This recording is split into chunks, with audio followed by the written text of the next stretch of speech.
This is the Marketing Made Easy for HR Consultants podcast, a show to help independent UK-based HR consultants get a pipeline of perfect fit, high-paying clients without expensive adverts, time-consuming social media activities, or energy-sapping and monotonous networking meetings. I'm your host, Nick Paninsky, author of How to Land Your Dream Client, a book which explains everything you need to know to get every sale and client you ever want. And if that sounds interesting, then make sure to grab your copy from the influential consultant website today. That being said, let's get into today's show. Hello there, and welcome back to another episode of Marketing Made Easy for HR Consultants with me, Nick Paninsky. As you know, sometimes we talk about marketing and sales, sometimes we talk about how to be the best you that you can possibly be. Today's show falls into that second bracket, and we have Emma J with us. Emma is a mental and physical well-being coach specifically for ladies in their 40s, 50s and beyond. And she has very gratefully agreed to come on the show and share some snippets and some wonderful advice with you all. So thank you for joining us, Emma. Hi, Nick. Thank you for having me. Yeah, so as you said, I'm a mental and physical wellbeing coach. Two arms to my business, actually, workplace wellbeing and privately coaching women, as you said, over 40.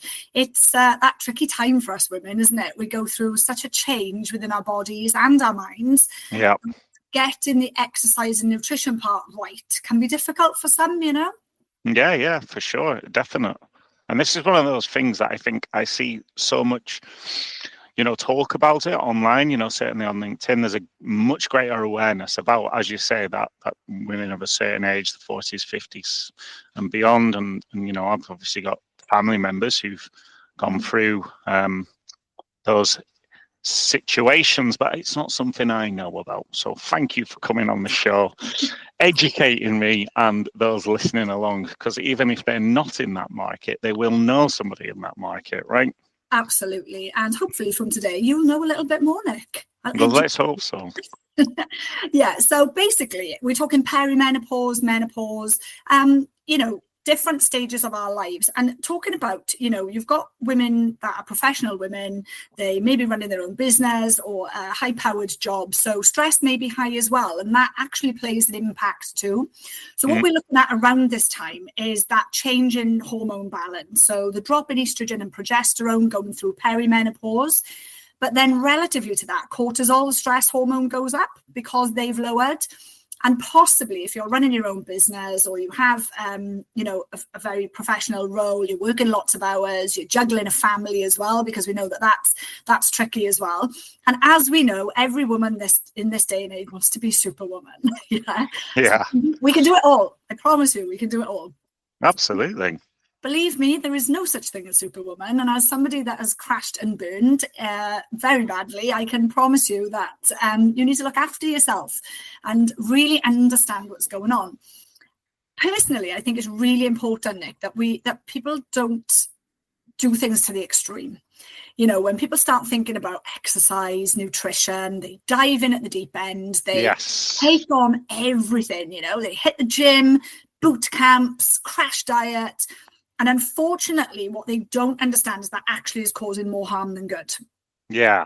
I think we've all been there, right? Where we're like, I'm going to lose some weight. I'm going to go on a diet for 30 days and I'm not going to eat crisps, chocolate, sweets, or even bread. And it's like, well, how can you? That's not sustainable. No. And what we have to recognize is what those things do hormonally as well. So it's actually a little bit more important if women are perimenopausal to understand that hormonal effect that has. So let me just touch on the fact that exercise is actually a stress on the body.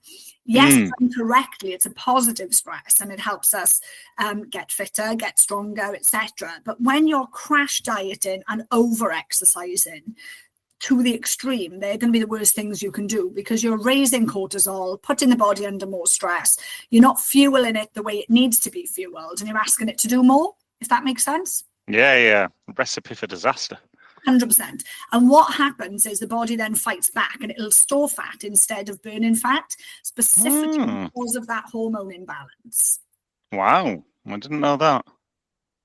So when we're looking at exercise and nutrition, specifically 40 plus, you do need to adapt your whole lifestyle, not just focus on those two things.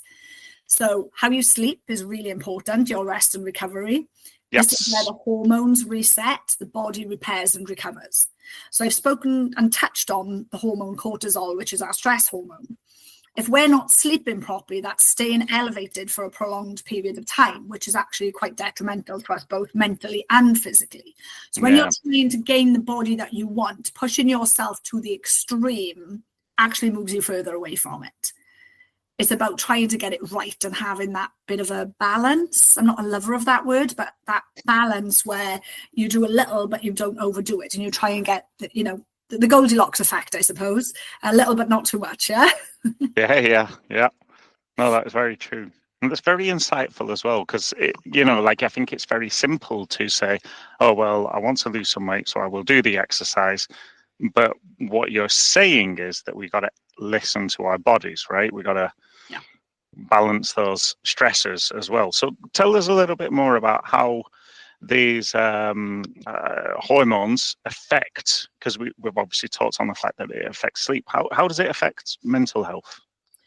So obviously, as we move in, when I say mental health, I'm not talking about stress and anxiety. Well, stress certainly, but not anxiety, depression. I'm talking more in terms of how does that affect moods. Perfect. That's exactly what I meant. Yes. So obviously, when women are going through this hormone change, everything changes, right? I look back at pictures of me when I was 26 and now I'm 46 and I think I want that body back. When I had that at 26, I wasn't really appreciative of it, But yeah, things change. Our skin tone changes, our body changes. We store a little bit more fat, we get more wrinkles, all of those types of things. And we become a little bit more attached to that because it's upsetting, right? We haven't got what we used to have. But if we're not sleeping properly, then again, that affects us mentally, doesn't it? We have low mood.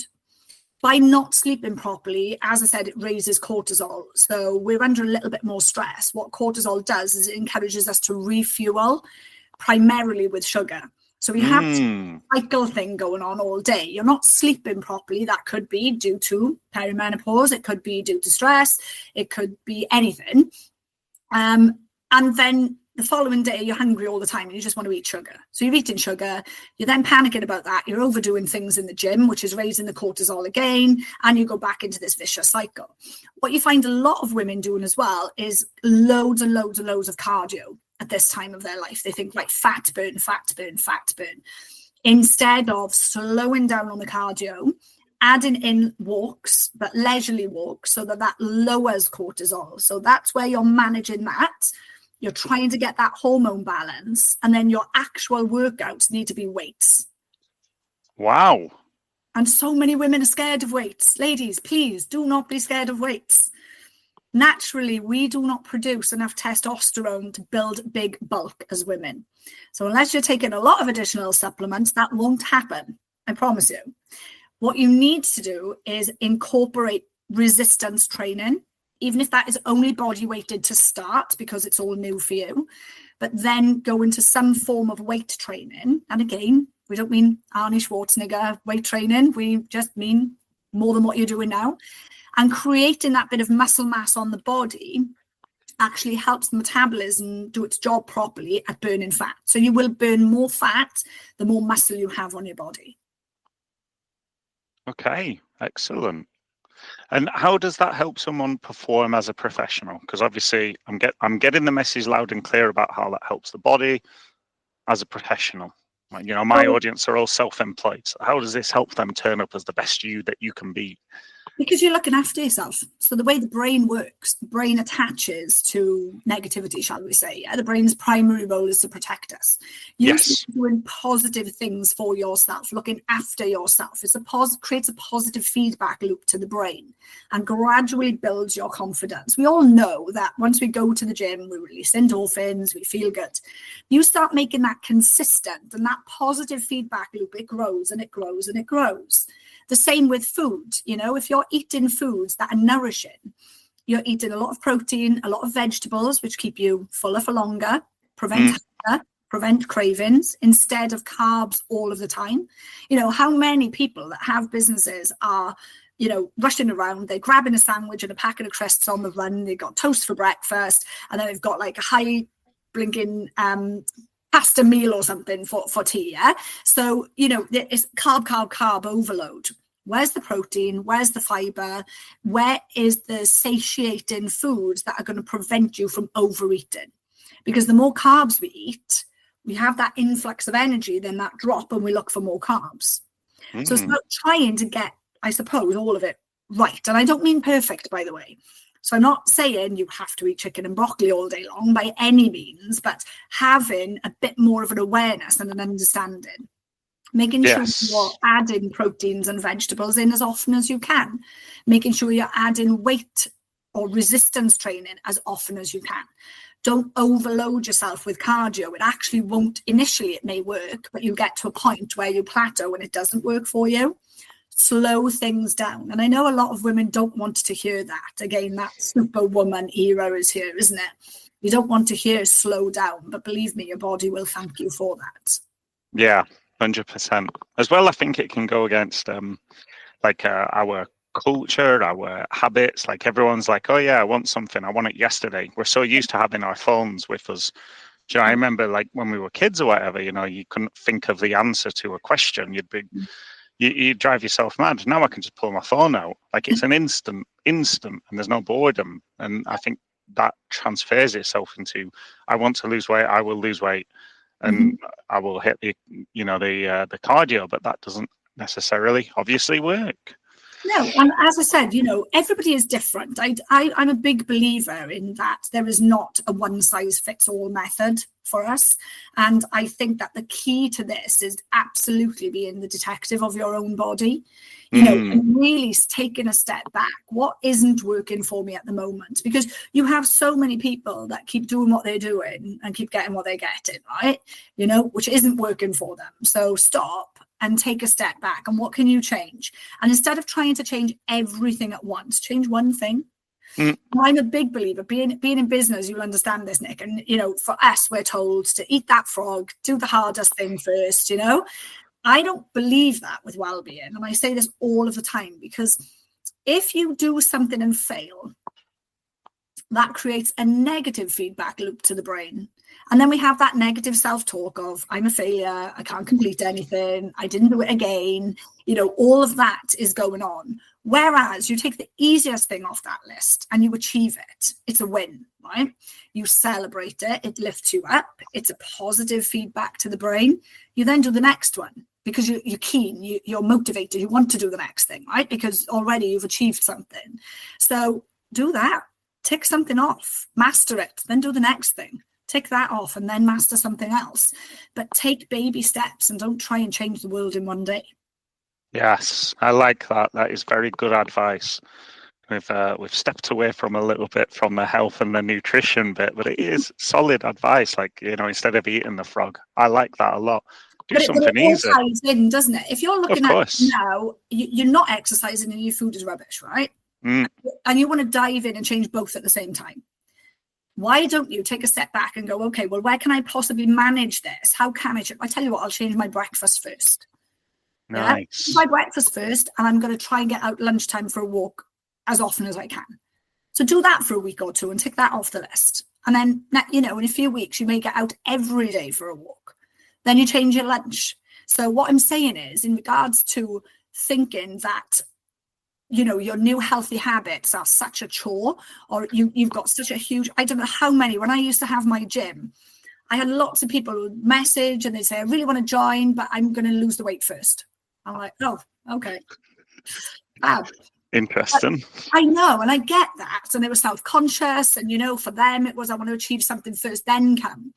But that was just really the wrong way to look at it, wasn't it? Because coming to the gym was going to help you lose the weight. Yeah. So, what I'm saying is take that little step first. If you feel that you have so much to change, it doesn't have to be as big as you perceive it to be. I think we put a huge amount of pressure on ourselves as humans. We look at everything in its most complicated way, don't we? It's got to be really expensive or very hard or time consuming. It doesn't have to be that way. No. Do one thing, then do the next. Baby steps. And it takes time as well. Yeah.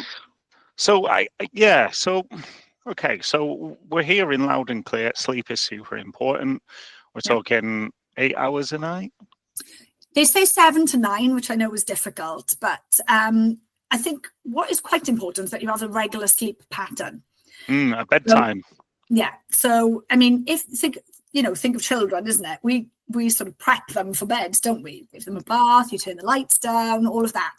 We forget about that as adults, and we watch like high-paced action movie maybe, and then go to bed eyes wide open and can't go to sleep, and our brains are still working. So I think it's important that we understand that the mind and the body work as one. I think for years we've separated the two. You want to get fitter and healthier, you have to change your mindset towards that and put things in place to manage what you have going on mentally as well, whether that is just overload, because we have a really busy day, you can't switch off. Maybe going and watching high-paced TV is not going to enable you to do that. It's going to keep the brain fired and wired, which will impact your energy levels to do the exercise, which will also impact your food choices. So what people don't realize is all of this stuff is interlinked. Yes. And I teach sort of foundation steps to mental and physical well-being, and I believe that they're all important. So you're talking your mindset, how you eat, how you sleep, how you move, your hormone balance, your stress strategy, and your environment. So where you live, where you work, and where you socialize, all impact one another. So if you're looking to exercise to get fitter and eat better, all of the other components apply. They will impact it. I like this. I like that you're sharing this. This is touching on things that I've been talking to my audience about on my Sunday sessions. I've been talking to them about the circle of life. The life coach, they get that circle. Yeah, and it's split into 8, and you have to review and then make improvements. And then I'm going to have to do an episode on sleeping, but sleep is super important, like you say. But I have done an episode on walking, because that is super important. Thank you. And as well, I told everyone to download an app I use called Stay Focused, because it locks your phone. So 9 p.m, my phone turns not off, but I cannot access it. And this is what you're talking about when you say get to sleep, have a sleep routine. 9 p.m, my screens go off, not just my TV. There's no TV in my bedroom, and my phone is locked, so I can't even use it. So that means I'm reading a book. It means I'm getting ready to go to sleep. And I cannot agree with you any more than I already am, because sleep is so important. I'm the same. We're so devoted to our phones now, aren't we? And as business owners, it is possibly slightly worse, because I have online clients, and I will check in. Maybe when my little girl has gone to bed, I'll just check that everything's okay. But the same as you, I make sure that everything's off. So I have no connectivity, no Wi-Fi, no internet on. If my family needs me as an emergency, my phone works. Bingo. Any connectivity. And don't forget, your sleep space and your wake space are separate, right? For a lot of people, they've got TVs in their bedroom. When they go to bed, the brain cannot distinguish a difference between wake space and sleep space if you have a TV in your bedroom and all the lights blaring all of the time.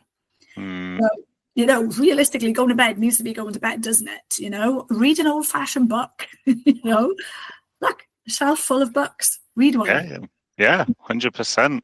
There's a really good book that someone wrote called The Complete Guide to Building a 70k HR Consultancy. Sounds brilliant. I'm going to have to check that out. So that's a good one. But in all seriousness, so we've got the sleep bit. So what about the health bit? So obviously, when we're talking about exercise, we're talking about resistance training 3 times a week, 4 times a week, 8 days a week. Yeah, 8 days a week, absolutely. 8 days a week. I would say, realistically, 3 weighted sessions a week, but proper weight sessions, not just doing 10 bicep curls. And then, like I said, you'd add a little bit of cardio, as in warm up, maybe cool down. But for me, and when we're talking about women 40 plus, obviously, if you're an athlete or you're training for a marathon, or that's completely different. We're talking about, average women like myself who run a business and just want to be fit and healthy. Bingo. They want to manage their well-being, and I think that just making sure you're getting out and having the walks is enough cardio if you're doing that 3 times a week as well, and then have a day rest. But your food choices are important too.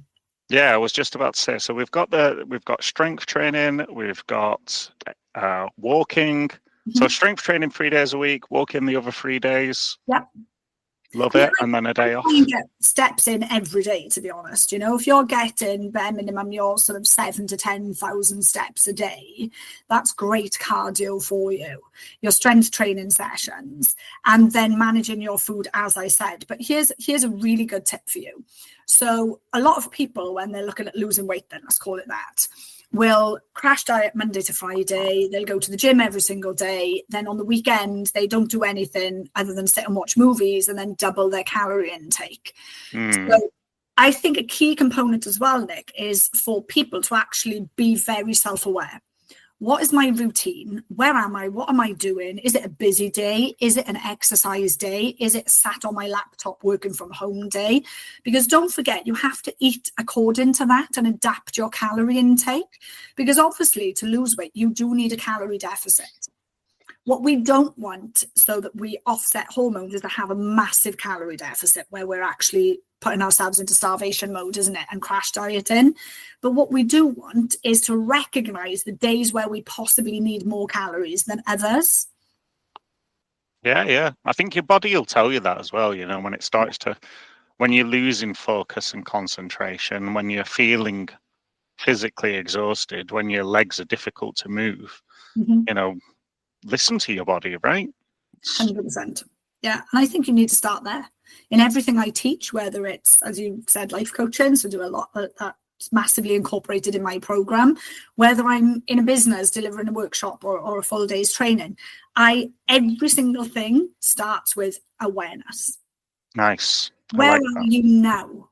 So not who you were or where you were 20 years ago, because we like looking back there, don't we? But who are you now? You know, you can't eat the same or exercise the same, you have to adapt around that. And I think that that's really important to understand that. Let me use the car as an example. If you're a rep and you drive around in your car all day long, you have to keep putting petrol in it because it's the source of fuel. It's energy. We need energy too. So when people are crash dieting or not eating enough, we're not giving the body what it needs.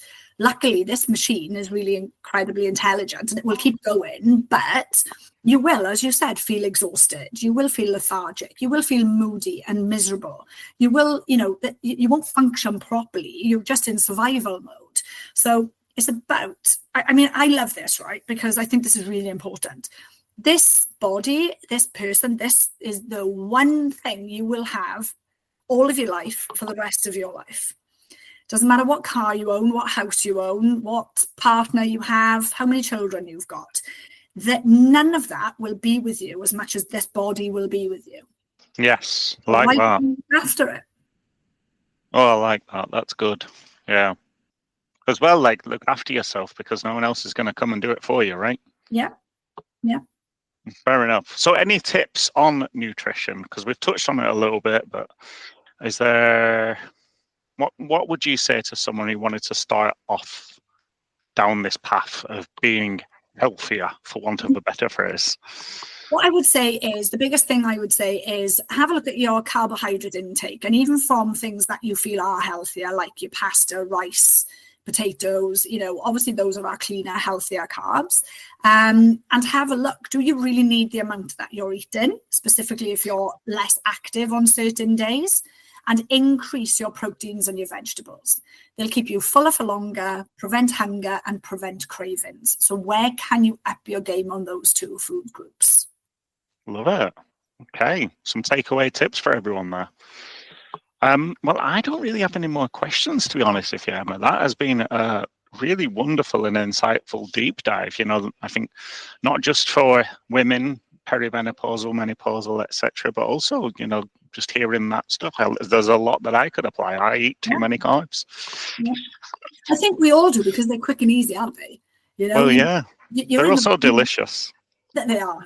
But you're in a rush, that's what you do, isn't it? You grab a sandwich, grab some toast, whatever it may be. But then we've got to think about, I mean, when we're younger, perhaps we don't have to think about it as much and we're possibly burning it more quickly. But as we're older and things start changing, I mean, none of us want to be unhappy, right? I love pizza and a beer on a Saturday night. I'm not going to change that for anybody. But the rest of the time, I try and make healthier choices. I'm far from perfect, but you know, I try and adapt. Like I said to you, I know when I'm moving more, I eat more. When I'm moving less, I eat less. Making sure I've got those satiating foods so that I'm not hungry all of the time, because the more you eat carbs, even the cleaner options, you are going to have that slump after it and be quite hungry quite quickly again. Very true. I think we've all experienced that. Certainly as well, the post-lunch siesta requirement. Yeah. Nana nap, I call it. Nana nap. Oh, I like that. Fair. Or grandma, whichever way you want to call it. Yeah. Well, thank you, Emma. I appreciate you coming on and sharing all this information with us all. My pleasure.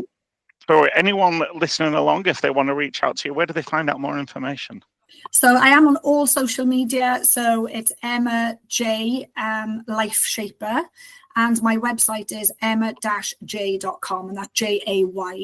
But I do have a new program starting soon, and I've actually got a free offer within the next few weeks to people to enter my community, see how I work and how I can help you before even contemplating signing up to anything. So if you're looking for some free advice and you'd like to be a part of a September reset, then I'd love to have you on board. Oh, a free trial. That's always useful. I like that. Nice. Well, you've heard it here first. I'm going to put a link in the show notes. Is there a limit on how many people can join for free? No, because it's only for 2 weeks. So it's a 2-week program. It's a September reset. And then obviously all of the details for the full program will be within that session. Okay, excellent. Well, thank you for coming along and sharing all this wonderful information with us. My pleasure. Thank you for having me. Yeah, my pleasure. I think a lot of people will take a lot away with them today. So that's been fantastic. So those of you listening along, hopefully that has been helpful and wonderful. Thank you for taking the time to listen along. In the meantime, as ever, get marketing, because without marketing, there's no sales. And without sales, there's no business. So get marketing. Hey there, and thanks for listening to the Marketing Made Easy for HR Consultants podcast. If you've enjoyed the show, then please consider taking a minute to help us grow by sharing the episode with a friend or colleague, or by leaving a positive review on podchaser.com. And make sure to hit subscribe so you don't miss out on any of the upcoming episodes if you haven't done so already. I've been your host, Nick Krinsky, and if you've got any questions or you want to know more about today's topic, then feel free to reach out to me on LinkedIn. I'd be delighted to hear from you. See you next time.